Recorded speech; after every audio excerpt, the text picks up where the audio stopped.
So the version 4 beta changes for Triby are here, and if you've been following the updates, you know that her talent got nerfed. But the real question is, how bad is it really? Does this nerf ruin her kit? Or did the other adjustments actually make her stronger in some ways? The thing with balance patches is that sometimes what looks like a nerf on paper might actually be a shift in playstyle rather than a direct downgrade. So, what do beta testers think after using her in real battles? Has she fallen off? Or is she still a top-tier support with a new way to play? In this video, we're going to break down all the changes, go over what the testers are saying, and figure out whether Triby is still worth pulling. If you're wondering whether to invest in her or skip, this is the video for you.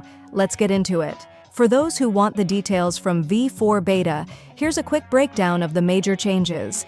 First, at the start of battle, Triby regenerates 30 energy. After other ally targets attack, Triby regenerates 1.5 energy for each target hit.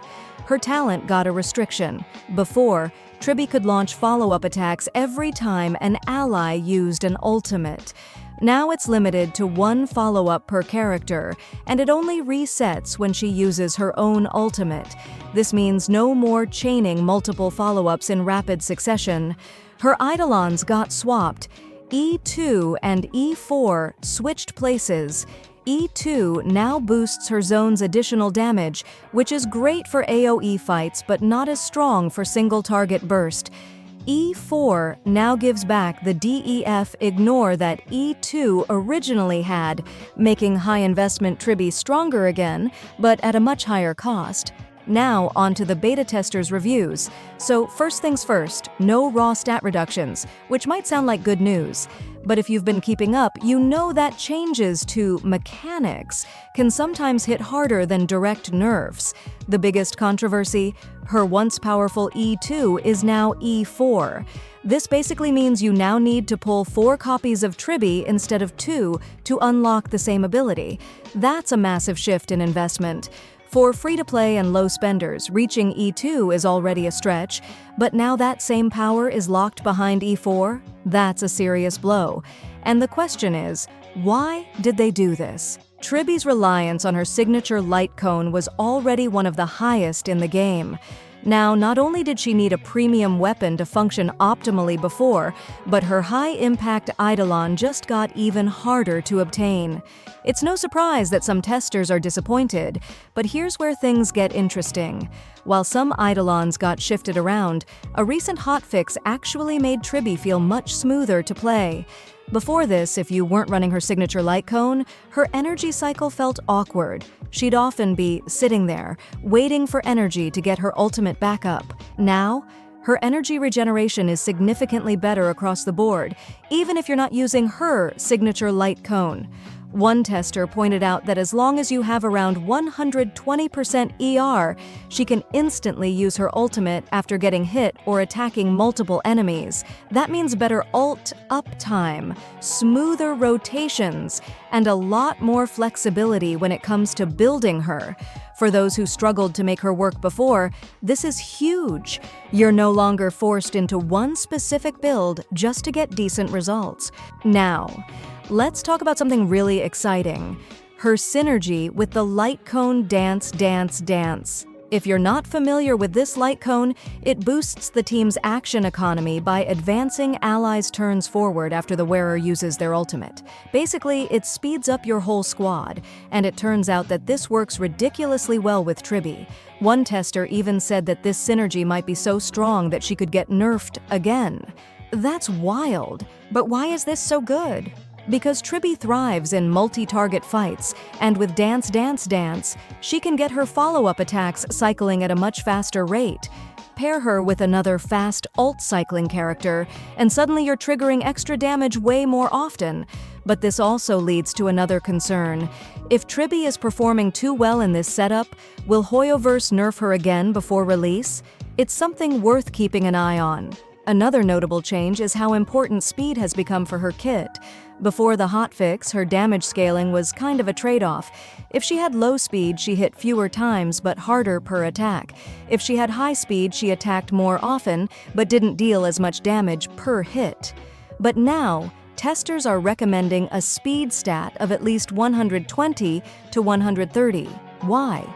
Because you want her acting before enemies to maximize her value. This shift in playstyle is really important for anyone planning to build her. Instead of going all in on raw HP or follow-up damage, you'll now need to balance crit, HP %, and speed to get the best performance.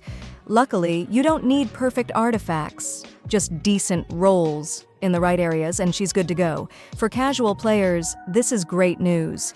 It means you don't have to farm endlessly for god-tier pieces just to make her viable. So, what do Triby's beta changes mean? After the version 4 beta, Triby's changes have sparked mixed reactions from testers. While some are disappointed with the nerf to her follow-up attack frequency, others are finding that her overall playability has actually improved in certain situations. One of the biggest concerns is the Eidolon Shuffle, moving the crucial def ignore from E2 to E4, a change that significantly increases the investment required for high-end performance. Many testers feel this was unnecessary, especially given her previous reliance on her signature light cone.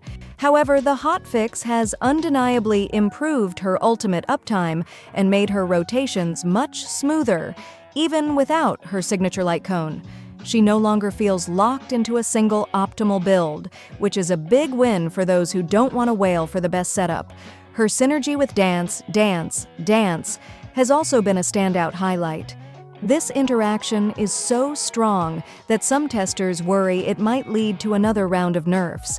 The fact that speed has now become a key stat for her also shifts her playstyle quite a bit. Before, she could function at lower speeds, but now 120 to 130 speed is the recommended range for optimal performance. Overall, testers agree that Triby remains a strong and versatile unit even at E0. So, is Triby still worth pulling? That depends on what you're looking for. If you want a simple, effective support who shines in multi-target fights, E0 to E1, Triby is already really solid. You don't need crazy investment for her to work, and her hotfix improved her usability a lot. If you love Triby and want her at her full power, E4 is now the sweet spot, which is a shame since it used to be E2. If her kit remains unchanged until release, she's looking like a top-tier meta pick, especially when paired with Dance, Dance, Dance. One thing's for sure, she's come a long way since early beta, and she might still see more tweaks before release. What do you think? Do you like the direction they're taking her, or do you feel like the changes hold her back? Let me know in the comments. Save up to 23% on the Herta banner at lootbar.gg. All you need is your UID and server. The link is in the description.